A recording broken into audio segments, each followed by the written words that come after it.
Eberhard Lucke, CEO of Lucke Consulting Technology Services, short LCTS. Mañana means never.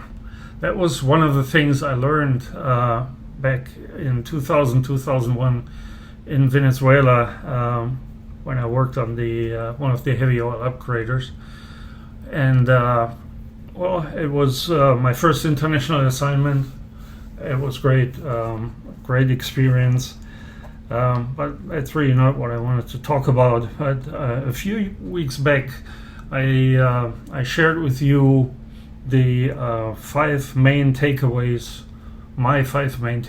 from REFCOMM 2026. And I promised that I would follow up with some videos where I would discuss those 5 takeaways in a little more detail and give you a little bit more information why I picked those and what that really means for us, for our company, for your company, for the industry in general. And the first one is also the most tricky one. It's about the return of Venezuelan crude oil. And it's tricky because it involves politics. And as you probably know, chemical engineers do not like to talk about politics. So we'll try to stay out of it. But you can't really discuss Venezuelan crude oil without also looking at the political background and what that means for a potential restart of import. So I'll try to keep it to a minimum, but it will be part of the talk. Before I actually start talking about the topic, please do me a favor. You follow us on LinkedIn. Please check out our YouTube channel, Lucke Consulting. We're on YouTube. We're also on Spotify and Apple Podcasts, but most people will probably be drawn towards YouTube. So please check out our channel, subscribe. We have a few episodes from our podcast out there. The podcast is called The Chemical Engineer. So it's about careers and technical advancements in the chemical industry or associated industries. And we always try to add a little humor to our episodes. So hence the chemical engineer, not just the chemical engineer. So let me dive into the topic now. And I want to talk about, as I said, the opportunity and obligation of restarting Venezuelan heavy sour crude imports. But now let's dig into my first takeaway from REFCOMM 2026. Opportunity and obligation. Restarting Venezuelan heavy sour crude imports to US Gulf Coast refineries. Very few questions in American energy policy carry as much strategic weight right now as this. Should the United States resume large-scale imports of Venezuelan heavy sour crude oil to Gulf Coast refineries?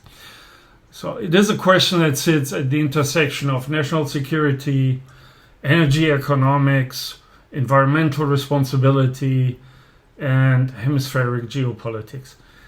There are no easy answers, but there are clear facts, and it is those facts that should guide us in answering this question. So today I want to lay out the genuine benefits of restarting these imports alongside the very real risks we must manage.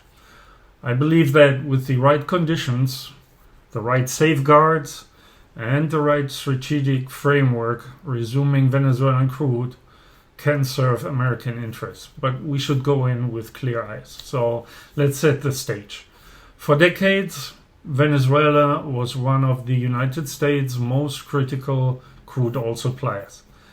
At its peak, Venezuela exported more than 1.5 million barrels per day to American refineries. Nearly all of it destined for Gulf Coast facilities, which were specifically engineered to process heavy, high-sulfur crude oil. These refineries, with their complex delayed cokers and hydrocrackers located in Texas and Louisiana, are among the most sophisticated in the world, precisely because of their ability to transform difficult feedstocks into high-value products like gasoline, diesel, jet fuel. US sanctions beginning in 2019 under the Trump administration and maintained under successive administrations effectively shut off that supply. Venezuelan crude production, already in steep decline at that point due to mismanagement and underinvestment under the then government, collapsed further. American refiners pivoted to Canadian heavy crude, transported via pipeline to domestically produced light, tight oil from the Permian Basin and to imports from the Middle East and West Africa. But if you talk to Gulf Coast refiners, many of them will tell you privately, and by now some begin to say publicly, that these substitutes are not perfect replacements. The optimum crude blend for a Gulf Coast heavy complex refinery has both heavy sour crude and a certain part of light sweet crude. Using only light sweet crude, there's a feedstock gap and it is real. So the benefits, why does that make economic and strategic sense? Let me begin with the economic case. Gulf Coast refineries configured for heavy sour crude operate most efficiently and most profitably on feedstocks like Venezuelan, Marais, or Boscan crude. These are high API gravity, high sulfur barrels that trade at significant discounts to light sweet crude precisely because they are harder to process. Refineries built to handle them can capture that discount and convert it into margin. When those refineries run light sweet crude instead, they leave processing capacity underutilized and forego the competitive advantage. Restarting Venezuelan imports means lower feedstock costs, higher refinery utilization rates, and ultimately lower fuel prices for American consumers. Second, there is the supply diversification argument. American energy policy across administrations of both parties has long emphasized the importance of not becoming overly dependent of one single source or route of supply. Right now, US Gulf Coast refiners are heavily dependent on the Trans Mountain and Keystone pipeline systems for Canadian heavy crude. Any disruption, whether from weather, regulatory action, or political pressure, creates vulnerability. Venezuelan supply arriving by tanker is independent of those pipeline corridors, and it is a resilience play. Third, and this is the argument that I think deserves more attention than it typically gets, there is a hemispheric stability dimension to this question. Venezuela is in the United States' own backyard. Its collapse as a functioning petrostate has driven millions of migrants towards our southern border, destabilized neighboring Colombia and Brazil, and created a vacuum that China and Russia have eagerly filled. China's national oil companies now hold significant positions in Venezuelan production. Russia's Rosneft has been deeply embedded in the PDVSA supply chain.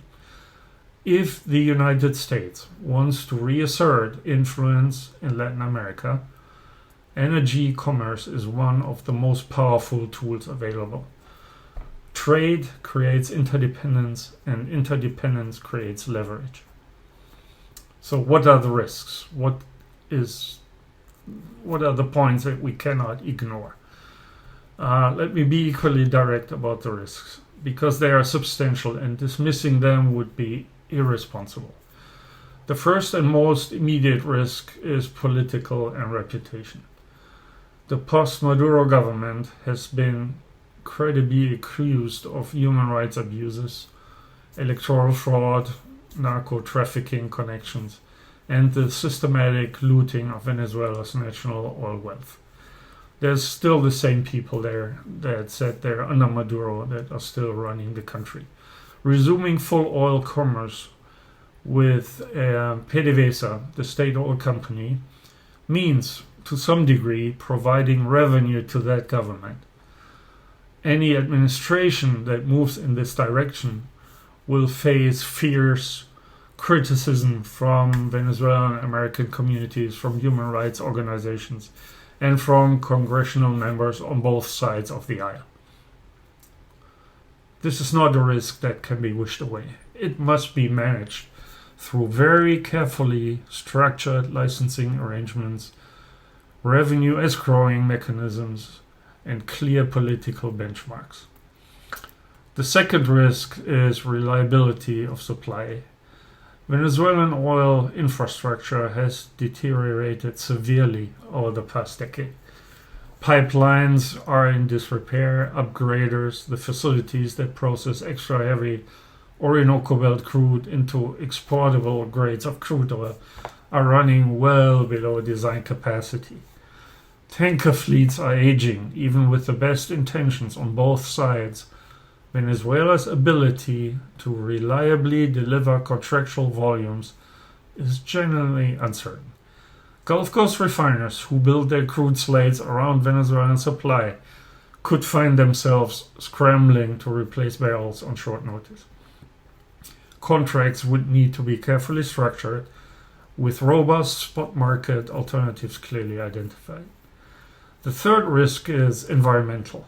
Heavy sour crude is, by its nature, a more carbon-intensive barrel to produce and refine. Processing it generates more sulfur dioxide emissions. Though modern refinery scrubbers, of course, can handle this effectively, and the upgrading process in Venezuela is particularly energy intensive. For any administration committed to climate goals, there will be questions about whether incentivizing expanded Venezuelan production is consistent with broader emissions reduction targets. This tension is real and should be acknowledged honestly. The increase in sulfur intake also bears a safety risk, as the current teams of operators will have members that haven't seen these large amounts of sulfur that need to be removed in the refinery sulfur removal and management systems.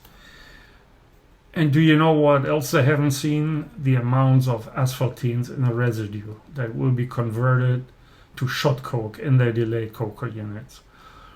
They will have to face events like loose coke, blocked coke bed channels, problems with stripping, quenching the coke bed, hotspots, and many other operational problems that may cause challenges in the daily operation of the Gulf Coast refineries. And with many experienced operators being in retirement or having moved on to other positions, the return of heavy Venezuelan crude oil may introduce. The third risk is environmental. Heavy sour crude is, by its nature, a more carbon-intensive barrel to produce and to refine. Processing it generates more sulfur dioxide emissions, though modern refinery scrubbers handle those effectively, and the upgrading process in Venezuela is particularly energy intensive.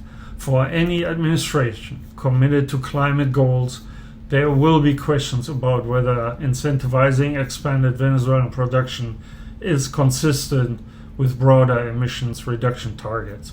This tension is real and should be acknowledged honestly.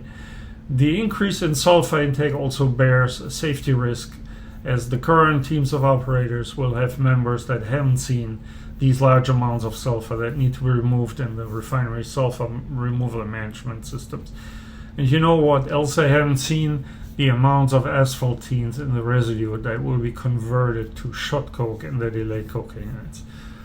They will experience events like loose coke, blocked coke bed channels, problems with stripping and quenching the coke bed, hotspots, and many other operational problems that may cause challenges in the daily operation of the Gulf Coast refineries. And with many experienced operators being in retirement or having moved on to other positions, the return of heavy Venezuelan crude oil may introduce operational safety risks that the industry should not ignore. In fact, I believe that initiating proactive training and reviews of operating procedures should be part of the import program for Venezuelan crude. Fourth, and finally, there is a sanctions architecture risk. The current sanctions regime is complex, and any licensing agreement that permits oil commerce will create gray areas that bad actors will attempt to exploit. We have already seen Venezuelan crude reappear in global markets through ship-to-ship transfers, flag changes, blending operations designed to obscure origin. Expanding licensed trade requires a significant enhancement of monitoring, enforcement, and Treasury Department capacity. Without that infrastructure, we risk undermining the broader sanctions framework, not just on Venezuela, but as a tool of foreign global policy. A path forward, and where does this leave us? I want to reiterate, I believe the benefits of a carefully structured resumption of Venezuelan crude imports outweigh the risks, but only if we are disciplined about the conditions we attach. Any resumed import program should be tied to verifiable political benchmarks in Venezuela. Not aspirational promises, but measurable steps towards free and fair elections and the release of political prisoners. Revenue flows should be structured so that a meaningful portion of oil proceeds goes into escrow accounts, accessible only upon democratic progress, rather than flowing freely to the Venezuelan government's treasury.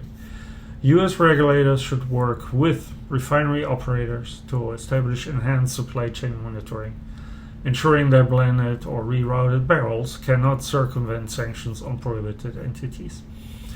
And Congress should be fully briefed and consulted so that in any resumed trade that any resumed trade has political durability to survive changes in the administration. The U.S. Gulf Coast refining sector is a national strategic asset. The workers who operate those facilities, the engineers, operators, tradespeople of Texas and Louisiana and beyond, deserve an energy policy that keeps those facilities running at full capacity, processing the feedstocks they were designed for, and producing the fuels that power this economy. Done right, restarting Venezuelan crude imports can serve those workers, serve our national security interests, and perhaps over time help bring Venezuela itself back from the brink. Done carelessly, it will enrich a corrupt government, undermine our sanctions credibility, and create supply dependencies we are not prepared to manage. The choice between those two outcomes is not about whether to engage, it is about how. And getting the how right is the work before us. Thank you.